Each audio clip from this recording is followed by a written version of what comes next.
again, fight fans. I am Jason Burgos from MixedMartialArts.com, and I am joined by the number 7 fighter in the UFC Women Flyweight division. And at the UFC 264 event, she makes a return to action in a pivotal matchup with 4th-ranked former title challenger Jennifer Maia. She is known as evil, but she's always been nothing but nice to me. And that is the one and only Jessica I, Madam Evil. Thank you so much for the time. So close to this fight. We're less than a week away.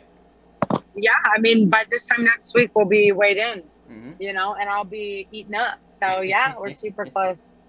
So when we talked last time, you revealed a lot about how you had to have your gallbladder removed because it was just straight up poisoning your body, which was nuts. And the major changes, your diet, and all the sort of changes in life it brought to you. You know, the fight with Joanne didn't go your way. It was the first time with all these major changes.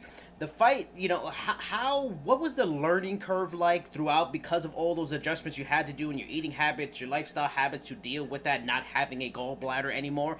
And how has it evolved going into the second camp with Jennifer Maia and the whole process of it?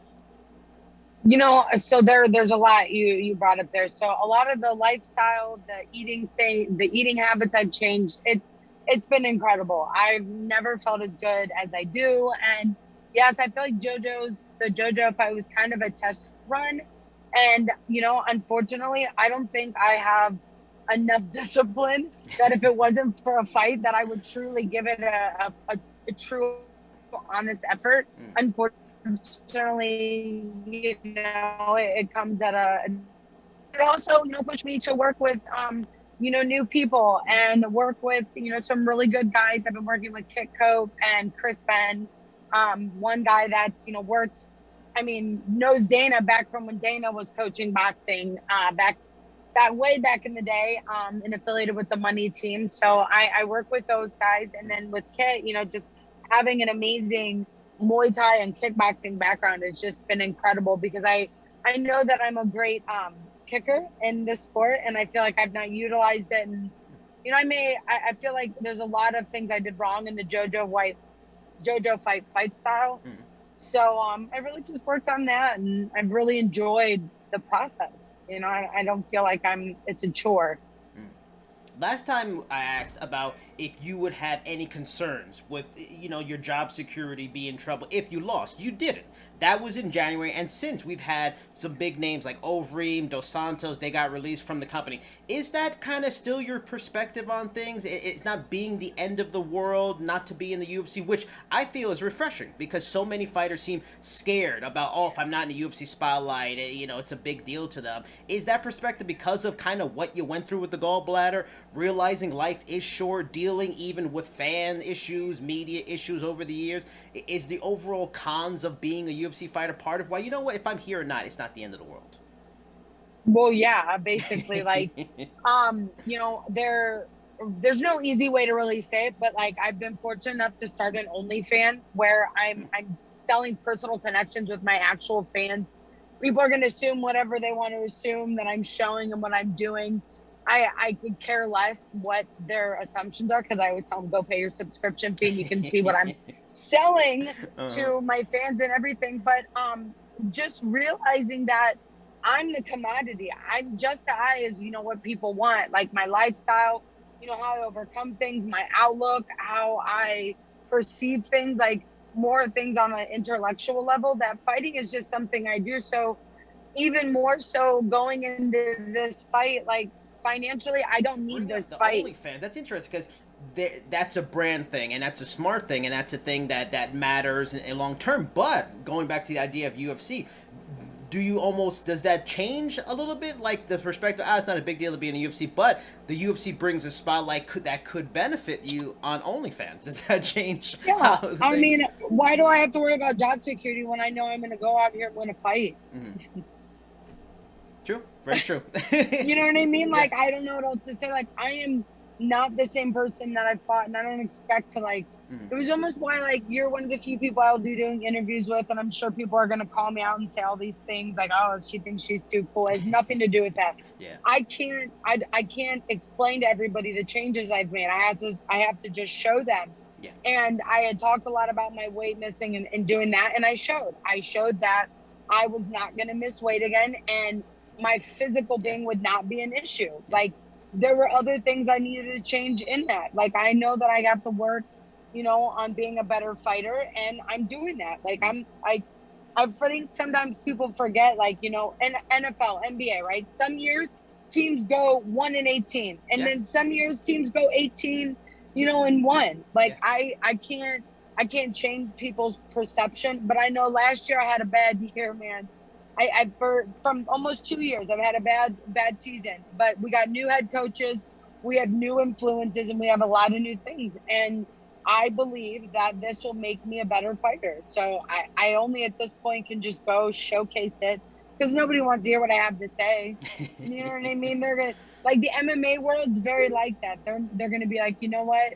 Like, we want to see it. We want to see it, before we want to, hear about it. So I'm just going to keep it at that. Going back to our last question, just one last time, you also mentioned when we talked that the UFC was unwilling to help you out on some level with the payments for the surgery, which was in the tens of thousands. Did that ever change? When you went public with that, did they ever come back and reimburse you a little bit, or are they still stuck to the same stance? No, so me and Dana have a great relationship, and I could probably go, Dana, remember whenever you told me you'd pay for that? Mm-hmm. I'm just not that kind of person, and I don't know how to be that kind of person. Right. So I don't know how to send that text or even want to, like, ask my friend, like, if you didn't do it then, it's all right. Like, I'm far past that. It's not in there. Like, physically, I've had other things that the UFC has taken care of for me, thankfully. So it's like, there's a balance there, in that way. So I'll let the balance just stay as it is. And again, like, just focus on the fight, you know what I mean? And not all the things that were behind me that I couldn't control.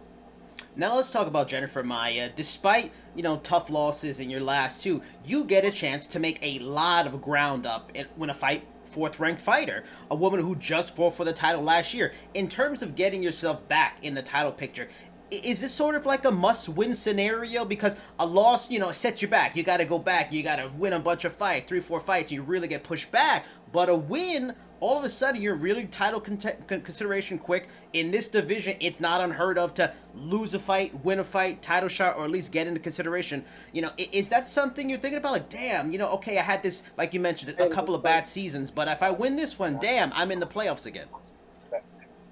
Yeah, I get it, right? Like, we'll see. Like, I'm not scared of anything. I don't know how to answer your question, because, like, I have unfortunately lost some straight, but I've never lost fights to people that weren't in the top 10 or the top 5. So really at this point, like, I'm not putting any more pressure on myself. Listen, life will be what it will be. If I give my full effort and I'm healthy physically, I'm not going to lose fights. You know what I mean? Like, and I don't have the energy to explain to individuals who don't truly understand that and know that.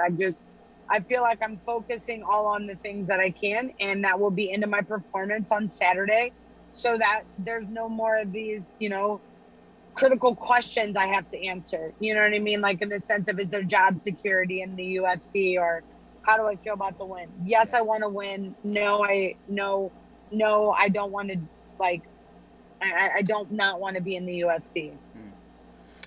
This fight feels, again, from my novice, not a fighter, not a coach eye, it feels evenly matched in a lot of ways and wherever the fight takes place. However, where do you feel you have, like, these obvious advantages over Jennifer that you can exploit on fight night? I have all of them. I think the way that my fight style is, the past, like, 3 fights, like, when I look back at the fights compared to how I am now, bringing my right foot forward, being very combative and aggressive and not intelligently aggressive. Like, I made a lot of the fights reflected how I felt internally and in what the things that were going on in my life. I was very combative. I wasn't smart. I wasn't a sharpshooter like I have been for many points of my career. And what made me successful in the flyweight division, and being conscious there and making the correct decision. So I think that I'm not anything like Jennifer. Jennifer's like me, those fights previously. And I think that she's tough, she's strong, and she's in the UFC for a reason, because she's good. I'm just going to be better in so many other ways, because I've fixed things that make me a better fighter in general. you have been around this sport for 13 years now, including your amateur run. So now, so the struggle fighters go through on the way up, even in terms of, big names, top names, when it comes to money making that money work for now and in the future, as you just said, OnlyFans and stuff like that, expanding your horizons. Last week, a fighter who started his amateur career just a couple months before you, in Justin Jaynes, bet his entire show money, $25,000, on a fight that he would win. He would beat Charles Rosa. He didn't. What are your thoughts on that? Did you think it was sort of like a silly move, but you kind of understand it being in the sport? And have you heard of other fighters kind of doing the same thing and maybe it just didn't go public? I mean, Justin is a great guy. I know him. I speak with him on a regular basis. I guess I don't really have an opinion on it. You know what I mean? I feel like it is slightly risky no matter what. But that's what we do when we go in there. We're already risking a win and loss. You know what I mean? Like, so it kind of happens both ways, like I'm sure he'll make that money back in some another way. And, I can't say I would do it. Yeah. You know what I mean? Just in general, like in life in that way. But that's just me. You know what I mean? Everybody likes to live their life a little bit more dangerous than the other. Does it say everything wrong with fighter pay scales that someone like him that's been around for so long has to go to those lengths to make a lot of money? Because even in 13 years, you can't make a lot. Of course. No, 1,000%. UFC fighters make 17% of the earnings in the UFC. NBA, I think is like 50%. So yeah, of course we're underpaid. But that's why I don't undersell myself in any other way. Again, going back to my OnlyFans, I'm already underpaid in some ways. Like, you can't tell me that you want to see what I look like underneath my clothes, or you want to have personal conversation without paying for it. Like things of that nature. Like, I've worked hard for those things. So it's like, or even like, it allows for us to have our own value. And I value myself very high. Let's talk about the OnlyFans, because it fascinates me, and I've seen some of the Instagram posts, which I'm guessing are OnlyFans content. When was the moment you said, yes, OnlyFans is the route for me? And for people that are fans of you, who are just, what? She's got OnlyFans? Okay, I gotta subscribe to that. What's the subscription cost, and what's the sort of content you're offering these fans?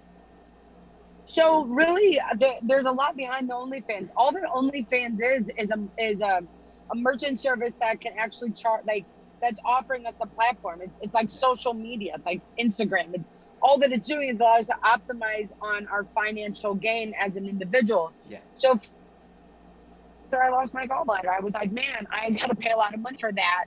And it wasn't like, oh man, I'm just going to go get, nude on online, you know what I mean? But I always knew that there was a market for the sexier side of me, and I don't showcase that because, it was something that I was embarrassed by for many, many years of myself. Not like I didn't love myself, but I grew up around a lot of men. I had that tomboy style, and here I am 34 and I want to be like, wow, I'm a beautiful woman. You know what I mean? I'm a great fighter and I'm a beautiful woman. And that's something to showcase. Like, if I'm going to be admired for my fight style and my beauty style, I should get paid for it. And I should be able to showcase it, right? Like, when you are in Sports Illustrated, they pay you for that shoot. And you pay to buy that magazine to look or read at those articles. So my OnlyFans is again, it's not like, I tell everybody to go do it. It's $30 a month.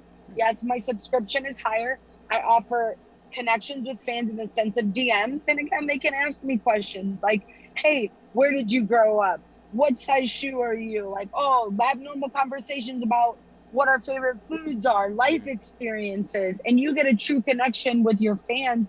And then also there's for the guys who do want to just see my butt or who just want to see how beautiful I am. That's fine. If you want to see that, that's there. It's going to cost. And it's not because again, they get gratification through it. And I get optimized on how hard it is that I worked for myself. Yeah. Like, to be able to be this way. Like, I didn't buy anything. I didn't buy my body. I worked hard every day for it. And again, that's just something I found out that, was fun.